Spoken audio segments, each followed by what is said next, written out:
Namaskar. Hello and welcome to Daily Global Insights, episode number 274. A shout out to our viewers to like this program so it can reach its maximum potential. Today is Monday, November the 8th, and here are the main points.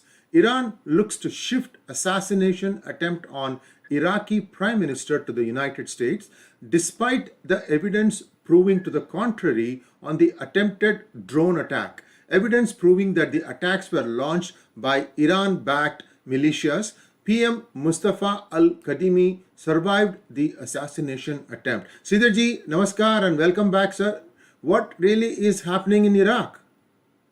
Well, I think they just concluded. Good morning to everybody, and good to be back on Monday morning, November 8th, after a stellar week last week. And, as usual, we are kicking off with some sensational news over the weekend. There was an attempt made on Mr. Mustafa al-Kadhimi. It looks like on the non-acceptance of the election results, drone attack on his home. Looks like now the evidence points to the Iranian-backed militias who are refusing to accept the result. The fortune favors the brave, and, he survived and he's happy and he's not assigned blame on anybody. And United States has offered all help. But it's very sad as to what is happening in the Sree Iyer region, which we have been speaking about, and the attempts by Iran to continually reshape the border and the narrative and the agenda in the region. In fact, today we have a lot of news, so fasten your seatbelts. A lot of stuff happening around the world, especially in the Sree Iyer region. Iran begins annual war games ahead of its nuclear discussions with the West. Israel suggests that the United States open its consulate for Palestinians in West Bank and not Jerusalem. Sort of saying that you handle the security of dealing with the Palestinians on the West Bank and not in Jerusalem. We are getting a little tired. That's how I see it. Sir, your thoughts? They're saying, sit on the chair and, face the heat. It's always good to be throwing dots on the dartboard, but it's different to be the dartboard itself. So sit on the chair and face the music. Why you want to sit here and create trouble to us, right? You want to be sympathetic? Go and sit there and, face the music. Perhaps our good friends Rashida and Ilmar can go and be the first representatives of the United States in that consulate. I have a better idea, sir. Let us send a Jewish American there. Senator Bernie Sanders. Oh, well, that could be, that's another, he could be the deputy along with, he always needs a compatriot, so we can send two of them. In just here, Saudi Arabia close to joining Abrahamic bill with Israel, joining ranks with United Arab Emirates, Bahrain and Oman. We predicted this as soon as the UAE normalized relations with Israel. This was during the Trump era. Sridharji, that good work is continuing. Well, I think it's very clear that the Abrahamic Accords was about peace, was about trade, was about settlement. It is fantastic to see the Saudi Arabians joining the fray along with UAE, Oman, as well as Bahrain, and I think very soon probably Jordan. So there is a much aligned and homogeneous agenda in terms of normalization of relations. Augurs very well, sir. And global COVID-19 cases hit the 250 million mark. Cases are rising in record levels in Eastern Europe. The COVID-19 also continues to spread in China, and the authorities claim that it is a new virus class with a different DNA sequence. Sridharji, Delta is gone. Whom are the Chinese going to blame this time around for this, sir? Well, I think first and foremost, there is the plenary session has just kicked off. It's very significant event in their history. Third major milestone. After the first two big leaders, the third leader being Xi Jinping, and you have this virus extending its tentacles. They're only talking about their glory, nothing about the virus. But it's very clear that it is fast spreading in China. But it's also spreading in Eastern Europe and parts of Europe. creating a little bit of an alarm as to whether there is another wave looming in the horizon, contrary to the news that we are getting from United States. United States seems to be gung-ho, notwithstanding the fact it still leads the number of active cases around the world. But 250 million, 5 million deaths is a significant number in a short duration of time. I don't even know whether all the wars put together has lost 5 million lives and an economic disruption of this magnitude. The efficacy of vaccines drops significantly over time, causing concerns and the need for boosters. Sridharji, now the way I see it is that the booster for I think Pfizer is applicable to some people with a specific age group and with a specific set of ailments. Do you think that the government will come back and say everybody who has taken 2 shots will also need to take the booster shot, and that it will be like every 6 months or every year, just like the way we take flu vaccine, sir? I think that you are hinting at something that my prediction is that this is going to become an annual affair after this initial transition. The transition may warrant 2 rapid vaccines, a booster, possibly another, but eventually this will become an annual routine. The fact that after 6 months, they're saying now the efficacy comes down by less than 50% is not a great news. But the good news amongst all this is that there is this continuous series of vaccines that is going to be introduced. And people are going to be asked to take it just to continue to mitigate this issue, just as what we have in the United States, the flu season vaccines that we take annually. This then brings to the broader question whether the vaccine mandates really work. And White House says Federal Appeals Court ruling against vaccine mandates is the beginning of a long fight.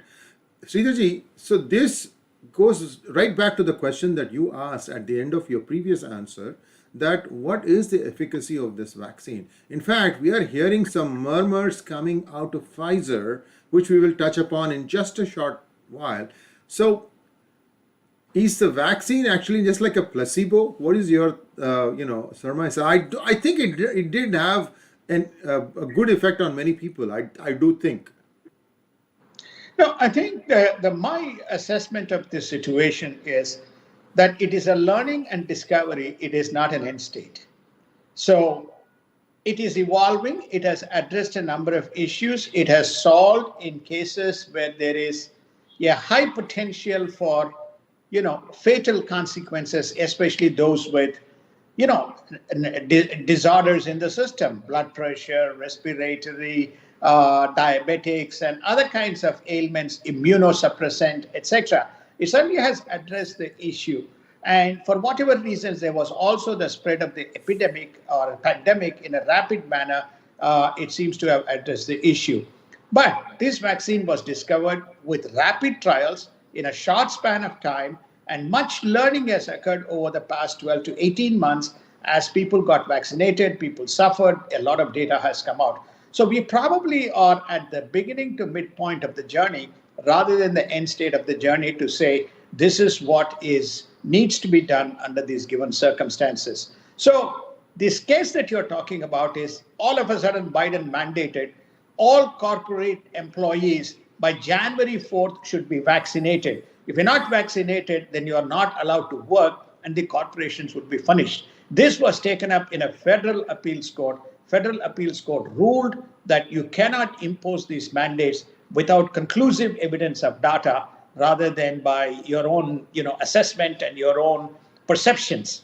So, and now Biden administration is going to fight this, but it's not going to win this battle because there is no conclusive evidence one way or the other way. The vaccine manufacturers himself have come out and said, if you have taken a vaccine 6 months ago, well, it has come down by 50%. So when asked the question, what's the guarantee that this is going to work and you're going to come back and tell me that this is only effective for 3 months? I don't think the scientific community has answers. All they're saying is we are trying to do what we can do to make sure that you're protected, but we can't guarantee anything. This is where the mandates run out of the window. And this again points to the need for establishing the origin of this virus. Unless you conclusively establish that, you will not be able to find a long-lasting remedy. So no matter how much money Mr. Xi Jinping and his CCP throws at all his minions to keep quiet, to obfuscate, the truth will emerge. And I guarantee you this is going to happen, and it's only a matter of time, no matter how much of sugarcoating Mr. Xi Jinping tries to do. This is my personal opinion, of course. Biden's budget bill is threatened by democratic infights after the historic passing of the infrastructure bill on Friday. Sir, the progressives are acting like sore losers. They are acting as someone who firmly believe it is my way or no way. This is the way the world has to be. This is the way we see the world. And if you don't like it, get out of the way. We have the numbers. We're going to block all of your agenda if you're not going to follow what we say is the way that the budget has to be cast and the money to be allocated. They're not talking about accountability to outcomes of this allocation. They just simply believe in it without any scientific data behind it or without any empirical evidence on financial outcomes that will come out as a result of the number and as a result of the capital being allocated. Doesn't matter whether it is climate accord, doesn't matter whether it is infrastructure, doesn't matter whether it is amnesty, doesn't matter whether it is build back better America, or doesn't matter whether it is extension of credit to the illegals. There's just no data. It just seems to be very whimsical in terms of their approach. I hope some senses get into their head and we all can get back to normal business. And it behooves the Pramila Jayapals and the Ilhan Omars of the world, who are the head honchos of the progressives, to put some money behind their mouths. For starters, go to the border cities and see the kind of mess you have created. And then you take Uncle Bernie Sanders along with you. And then one of you can take turns in monitoring and leading the US embassy in the West Bank if and when and whenever that is going to take shape. Because if Israel says no, and if these people are so keen that the Palestinians also get a chance to come to the United States to visit their near and dear, so be it. That is fine. So you go and sit there and make sure that everything happens the way you want it. So let's see how that plays out. It's easy to make statements sitting in an ivory tower. CCP plenary session opened on Monday with Xi firmly in place as the undisputed leader. The session being attended by 300 Central Committee members who will discuss historical achievements and history over 100 years and set near-term goals. Sir, I have a basic doubt. I thought this was due next year, not this year. This year. Oh, okay, okay. It is this year. The plenary session is this year. So your thoughts on this, you also touched upon it already, but my expectation was that if there was going to be any change in guard, and it is expected to have been happening this time because he has finished 2 terms. So now she seems to have quelled all his dissidents. Just to, the 2022 is the 100th. This is the plenary session that they are conducting it. 12th year of the presidency of Mr. Xi Jinping. As he transcends, he is going to be made permanent, lifelong president, just like 2 of his predecessors, asserting his control over the party, the country, and the army. So he has just become a czar, which is the reason why he is hosting this plenary session and endorsing the transition of power on a permanent basis for life to him. So what's he going to do? He's going to say, rah, rah, rah, we have conquered the world. Over 100 years, we have achieved all these types of wonderful things. And they're going to showcase the videos of Tibet, India, Taiwan, Hong Kong, South China Sea, and how, China has prevailed and achieved economic affluence. So it would be, all and sundry within the Chinese Communist Party, the Central Committee, coming to the chamber and basically orchestrating an agenda which Xi Jinping has implanted and on his party. And China quells rumors that there is an imminent attack on Taiwan. EU lawmakers arrive in Taiwan for historical first visit. Sridharji, I don't think China is going to do anything to anyone. All this build-up, I believe, was for this plenary session to show that Xi can move China to go and fight on every front possible. I think now that this will be over, I think stability or some sanity will resume or restore. This is just how I read it, Sridharji. Your thoughts? In Xi Jinping's dictionary and the North Korean president's dictionary, there is nothing called normalcy and sanity, sir. Life is a toy. Life is, playing with toys. So they are playing with toys to exert power, authority, and their will over the world in the absence of a global leadership, in the absence of a leader who can give the right rebuttal and right response to the rhetoric that is kind of coming out. He will always be a nuisance to the world. Doesn't matter whether it is in the Afghan, doesn't matter whether it is in Pacific, doesn't matter whether it's in Indian Ocean, doesn't matter whether it's in Himalayan region, doesn't matter whether it is in Taiwan Strait or East China Sea. The rhetoric is going to continue and all the skirmishes is going to continue. He will seize moments when he believes he has an opportunity, and the Himalayan region is a very good example where he seized territory. 2008 to 2016, when there was vacuum, Spratly Islands and much of the South China Sea where there is problems, from 𝗲𝗂𝘀𝗀𝗃 Shoals to the Spratly Islands, he seized land. He built bases. He established his own footprint. So he is going to continue to do that. He's not going to conquer nations, but he's going to occupy territory and threaten and dictate the terms. That is the only way such people survive. And Colombia invites Japan to join Pacific Alliance to promote exports to Asia. The Pacific Alliance includes the nations of Mexico, Colombia, Peru, and Chile. I think a lot of people of Japanese origin, I think, moved to Peru some years ago. In fact, they had Alberto Fujimori, who was of a Japanese descent, who was, I think, the president of Peru, if I remember, or Chile, Peru. I'm not 100% sure. You can set me straight, Sridharji. What does this mean for the alliance itself? Is that a help that if Japan comes on board? Well, I think that they want to use Japan as a corridor, because all of them share the Pacific Ocean as part of the border. The goal is to obviously to have a bilateral agreement with Japan and use Japan as a conduit to increase trade exposure. That's all it is. These are all trade partnerships, different groups coming together and basically using the anchor nations as a mechanism and an avenue to expand their trade partnerships.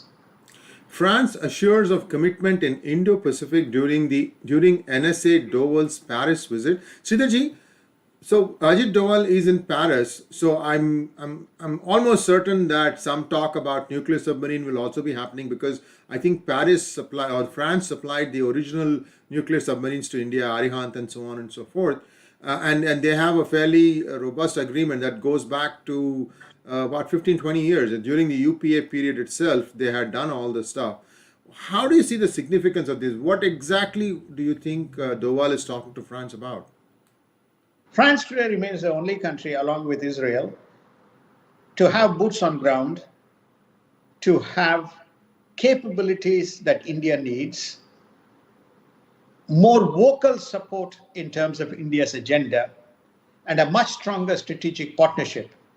French has much more to gain, along with EU, to gain footprint through India into Indo-Pacific, Indian Ocean, and South China Sea. So where is Mr. Doval going? He is going there. Why? Because not only drones, the most potent fifth generation fleet or fifth generation aircraft, Rafale, is supplied by France. As you rightly point out, France is one of the top 3 leading nuclear-powered submarine manufacturers in the world. So it's natural that the discussion is going to span into that sector as well. So vocal support, more augmentative defense support, and more a strategic partnership with feet on ground and with boats in the water is what they are going after to France, and I think they're going to get it. And you viewers may remember the articles that appeared in PGurus on 𝘀𝗀𝗰, SCORPENE, and the role of Mr. Rahul Gandhi, Backops company, which was also established in United Kingdom and in India, the kickbacks. He sold that company to his sister Priyanka Vadra. This thing, I am still waiting to see when Mr. Rahul Gandhi is behind Tihar jail ordering pizza that might not arrive in the way he wants. Let's wait and see. China built a village within disputed Indian territory of Arunachal Pradesh to create provocations, tells the United States. Now you don't need India telling this, it is US telling India, look, you are having these people building villages. Now, I also have to tell viewers that last week we touched upon this article, this particular aspect with Abhijit Iyer Mitra, and he said that all these are Potemkin villages. For understanding that, please go back and look at that episode. But it is my belief that it is more serious than that. I could be wrong. Sridharji, what do you think, sir? Well, I think there's very clearly provocation, right? It's a provocation. Yes. India claims that those are untenanted areas, some of which was lost in the 1959 when it was left behind by either the Assam Rifles or by the brigades which were there when they pulled back. Since then, they have been building.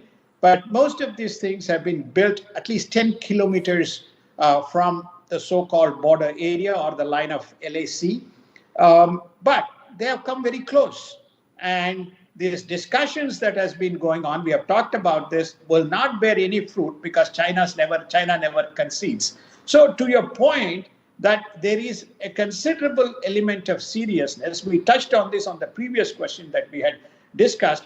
China may not come into India, but it will give it enough problems for India to be distracted with these issues. And as long as it is keeping an eye on the border, as well as keeping an eye on the economy and partnerships, it will do good. If it gets distracted too much on the border issues, then they are falling into the trap that China has laid out. Because today in Asia, from Asia, and in the world, India is the rising economic power and rising power which has broad goodwill of many nations, including the United States.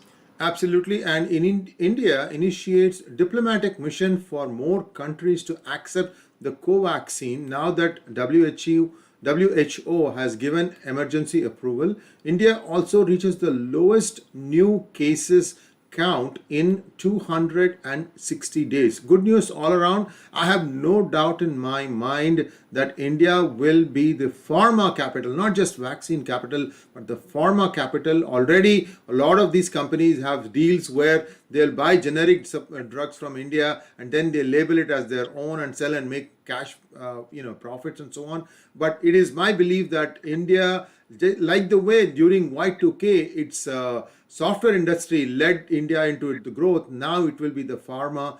Sridharji, your thoughts? No, my thoughts are, I think that I endorse your sentiments that you have quite succinctly expressed, which is namely on the biotech and the pharma side, not just purely the vaccines. I think India is going to be one of the leading limelights. If you recall, Modi had committed 5 billion vaccines to the world to be manufactured out of India. I believe there are at least 3 areas India is going to dominate from a world point of view. One is around the alternate energy, particularly solar. One is around the pharma sector. I think the third area, which has not been spoken about, is this whole mobile and mobile electronics. Already, India is, inching its way up, and very soon it would probably the #1 manufacturer, and very soon probably the #1 exporter in the world in the next probably 3 to 5 years' time. It has come out of nowhere and it's a dominant player. And you can see the way digital activities are taking off in India, and the localized manufacturing is taking place on the PLI base, on the PLI programs. I think clearly these 3 domains, you may see India to be a very robust player on a global platform. And India's foreign exchange reserves cross 642 billion as it hits the next orbit of growth post the 1 billion COVID vaccine success. In markets, market futures are flat after a robust growth last week. Sridharji, your comments on the markets, and then we can call it a wrap. I think the markets, again, we covered it. We had a special session on Sunday on the markets. Yes, indeed. We gave an overview. I think we can expect markets to be pretty good. And when I say pretty good, what I mean is that most of the earnings season is complete. The earnings season has been very positive. I don't know how much more we want to climb, but we have, always good news is good news. We are up around 25, 28% on S&P. We are close to about 18, 19% on the Dow, somewhere around that region on the NASDAQ. To me, the way I look at it is if we finish the year where we are today, or even slightly less, this would have been a stellar year.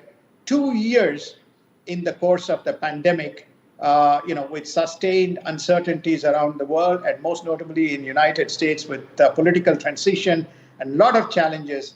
I think the companies and the corporations have done very well. The Fed Reserve has done very well in keeping the monetary policy intact. That in turn has flown into the profit pool of the corporations. So to me, I think that we will end the year as we have stated. We are at predicted highs across the three indexes. And my favorite topic, the crypto, it is also, we are doing very well on the crypto side. The energy prices have held off, but we will cover separately tomorrow and what's happening on that sector, because Mr. Biden would like to, if one finger is not enough, he would like to cut another finger to see, what the bleeding can do. Tomorrow we will be talking about the cutting off of the Michigan pipeline, which connects the Western Canada into United States. That could create problems as we step into the winter season. We'll cover more on the markets as well as that specific issue in tomorrow's DGI.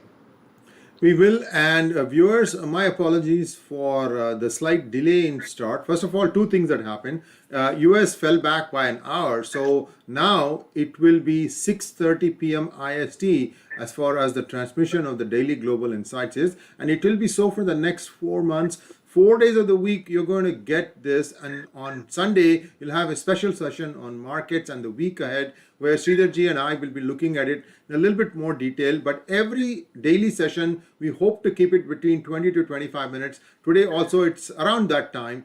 Please bear with us for all the differences that are happening. Today's was a bit of a challenge because I was coming back from a break. Sridharji just entered a new country, and we had to make sure that things fall in place. Takes a little bit time sometimes. But thank you so much for your support. You've been exceedingly patient. Thank you so much again, and we'll see you tomorrow. Namaskar, Sridharji, and I'll see you tomorrow, sir.